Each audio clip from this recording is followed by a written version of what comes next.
Hey, Dr. Cassie, what are some supplements that I should take every day? So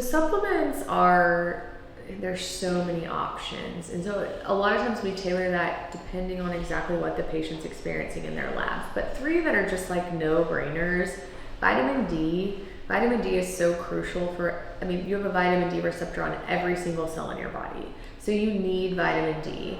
The World Health Organization says if your level's 30, that's sufficient, but we know that's not the case. You need to have at least a vitamin D level of 60.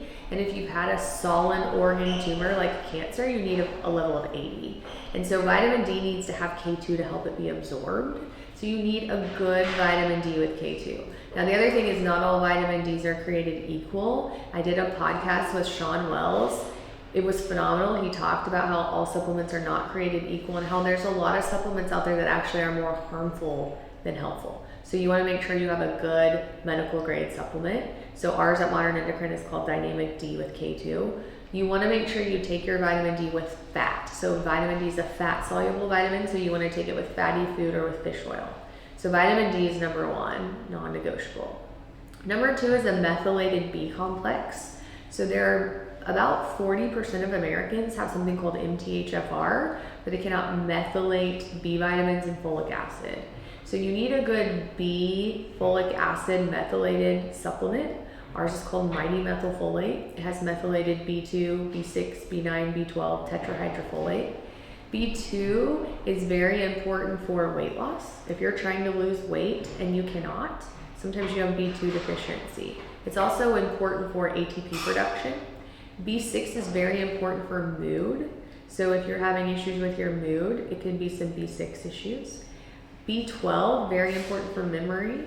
And then tetrahydrofolate or folic acid is also important for almost every single cell in your body. It undergoes processes and undergoes different ways that these cells make energy, and so these things are needed. And there's so many people that have MTHFR or low B vitamins and don't know. So I would say a methylated B complex is number two. Number three, probiotic. So unfortunately, most people have GI issues in this country. Even if you eat really well, we have a lot of inflammation and issues with our gut.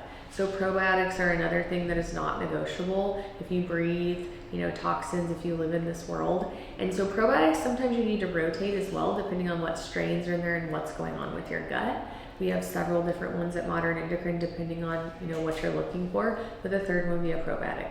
So vitamin D, methylated B complex with some methylated, or with some tetrahydrofolate, and then a probiotic. To find my supplements, check us out here on Endocrine. So if you want to learn more about supplements, check out our website at Modern Endocrine. Under that, we have a shop tab, and I have listed everything about the supplements we have, why I think they're beneficial, what's in them, and suggested doses so that you can learn more about what supplements may benefit you.